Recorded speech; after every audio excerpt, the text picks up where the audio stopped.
Hello guys, welcome back to Rayaras சமையல். நம்ம இன்றைக்கி இந்த சமையல் வ்ளாகில் என்ன பார்க்க போகிறோம் அப்படின்னா, ரொம்ப ட்ரெண்டிங்காக போய்ட்டு இருந்த சட்னி ரெசிபி தான் நம்ம பார்க்க போகிறோம். தக்காளி மாங்காய் சட்னி.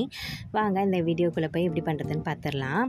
ஃபஸ்ட்டு ஒரு பேன் எடுத்துக்கோங்க. பேனில் நல்லெண்ணெய் ஆட் பண்ணிவிட்டு தக்காளியை 2 துண்டாக இப்படி கட் பண்ணி வச்சுக்கோங்க. நான் ஒரு 1.5 தக்காளி போல் எடுத்திருக்கேன். பூண்டு, பச்சை மிளகா, மாங்காய், இது 3 தான் இந்த சட்னிக்கு தேவையான ஐட்டம்ஸு. இந்த நல்லெண்ணெயில் நம்ம அந்த தக்காளியை அப்படியே போட்டுட்டு மாங்காய் துண்டுகளையும் நான் தோல் நீக்கி ஆட் பண்ணியிருக்கேன். ஸோ அதை அப்படியே போட்டுட்டு பச்சை மிளகாவையும் போட்டுக்கலாம். அது கூடவே பூண்டு 4-5 துண்டு போல் நான் பூண்டு போட்டிருக்கேன். இந்த தக்காளியை இப்படி திருப்பி பார்த்தீங்க அப்படின்னா இது லைட்டாக அந்த ப்ரௌனிஷ் கலர் ஆகிருக்கணும்.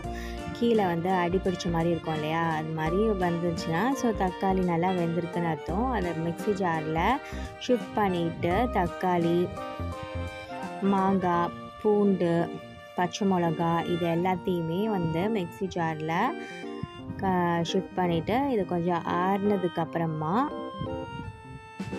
நம்ம இதை ஃபைன் பேஸ்ட்டாக அரைச்சிட்டோம் அப்படின்னா தோசை, சப்பாத்தி, இட்லி இதுக்கெல்லாமே சைட் டிஷ்ஷாக வச்சு நம்ம இந்த சட்னியை யூஸ் பண்ணிக்கலாம். இப்போது சட்னி அரைச்சதுக்கப்புறம் நம்ம எப்படி இருக்குன்னு பார்க்கலாம் ஃபைனல் அவுட்புட்டு.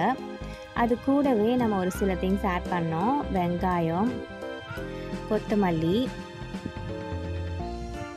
உப்பு, மிளகாத்தூள். நான் தனி மிளகாத்தூள் ஆட் பண்ணியிருக்கேன்.